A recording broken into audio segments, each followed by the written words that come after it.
धार्मिक आस्था, पौराणिक मान्यताओं और सनातन परंपराओं का सबसे जीवंत स्वरूप अगर कहीं देखने को मिलता है तो वो है प्रयागराज का पवित्र संगम। गंगा, यमुना और अदृश्य सरस्वती के संगम तट पर हर साल लगने वाला ये माघ मेला केवल एक मेला नहीं बल्कि करोड़ों श्रद्धालुओं की आस्था, साधना और विश्वास का महापर्व है। धार्मिक मान्यताओं के अनुसार माघ मास में संगम में स्नान करने से व्यक्ति के सभी पाप नष्ट हो जाते हैं और मृत्यु के बाद मोक्ष की प्राप्ति होती है। और यही वजह है कि ठंड, कठिन परिस्थितियों और लंबी यात्राओं के बावजूद देश के कोने कोने से श्रद्धालु, साधु संत और कल्पवासी प्रयागराज पहुंचते हैं। माघ मेले की जड़ें पौराणिक कथाओं से जुड़ी हुई हैं। मान्यताएं हैं कि देवताओं और असुरों के बीच जब समुद्र मंथन हुआ था, तब अमृत कलश को लेकर के देवताओं और दानवों में संघर्ष हुआ। उस दौरान अमृत की 4 बूंदें धरती पर 4 स्थानों पर गिरी: हरिद्वार, उज्जैन, नासिक और प्रयागराज। यही 4 स्थान कुंभ के प्रमुख केंद्र बने। इन्हीं में प्रयागराज ऐसा स्थान है जहां हर 12 वर्षों में कुंभ और हर वर्ष माघ मेला आयोजित किया जाता है। माघ मेला श्रद्धा का वो पर्व है जो हर साल आता है, लेकिन हर बार नई ऊर्जा, नई आस्था और नया संकल्प लेकर आता है। साल 2026 में भी माघ मेला अपने पूरे आध्यात्मिक वैभव के साथ आयोजित होगा।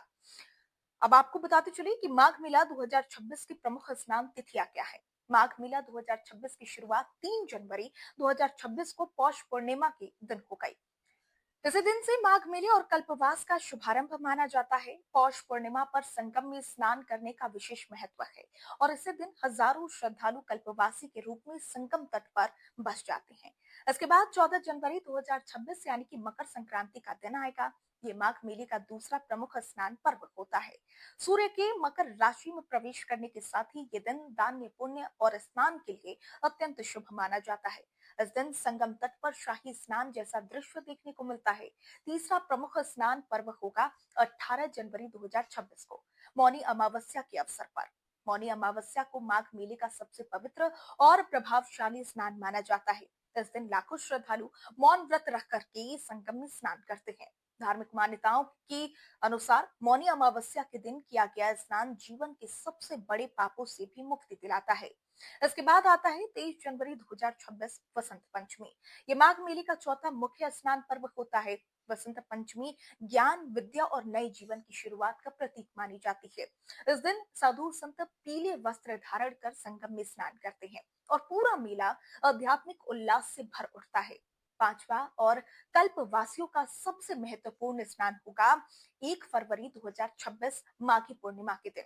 यह दिन कल्पवास का मुख्य स्नान माना जाता है। पूरे 1 महीने तक कठिन साधना, नियम और संयम का पालन करने वाले कल्पवासी इस दिन अपने व्रत को पूर्ण करते हैं और अंत में 15 फरवरी 2026 महाशिवरात्रि के दिन माघ मेले का समापन और अंतिम स्नान होगा।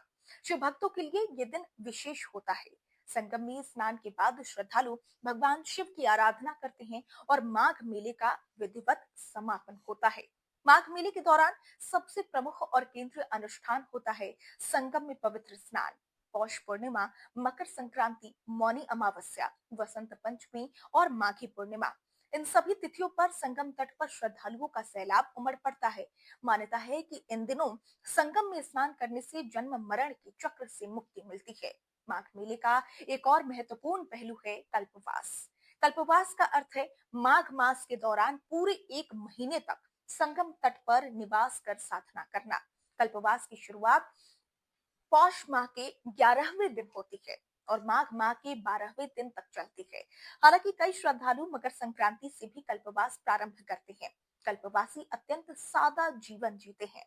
वो साधारण टेंट या फिर झोपड़ियों में रहते हैं। जमीन पर शयन, सादा भोजन, सीमित साधन और कठोर अनुशासन, यही कल्पवास की पहचान है। रोजाना ब्रह्मा मुहूर्त में गंगा स्नान, मंत्र जाप, ध्यान, प्रवचन और भजन कीर्तन उनके जीवन का हिस्सा बन जाते हैं। ये समय आत्मा शुद्धि, आत्मचिंतन और ईश्वर से साक्षात्कार का माना जाता है। माघ मेले में दान पुण्य का भी विशेष महत्व है। तिल दान, अन्न दान, वस्त्र दान और गौ सेवा को अत्यंत पुण्यकारी माना जाता है। धार्मिक ग्रंथों के अनुसार माघ मास में किया गया दान कई गुना फल देता है और इसी कारण माघ मेले के दौरान दान करने वालों की संख्या भी बड़ी होती है। इसके साथ ही माघ मेले में पूजा पाठ, यज्ञ हवन, कथा वाचन, संत प्रवचन और भजन कीर्तन का आयोजन होता है।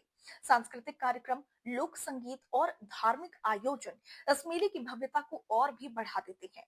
यहाँ केवल धर्म नहीं, बल्कि भारत की सांस्कृतिक आत्मा भी जीवंत रूप में दिखाई देती है। माघ मेला इसीलिए भी विशेष है क्योंकि यहाँ आस्था अमीर गरीब, जाति धर्म और भाषा की सीमाओं से ऊपर उठ जाती है।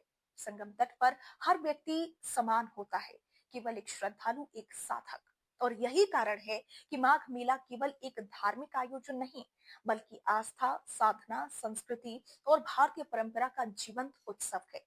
हर साल ये मेला लोगों को याद दिलाता है कि जीवन केवल भौतिक सुखों का नाम नहीं, बल्कि आत्मा की शांति और आत्मिक संतुलन भी उतना ही आवश्यक है। प्रयागराज का माघ मेला जहाँ संगम बहता है, आस्था बोलती है और मोक्ष की कामना साकार होती है।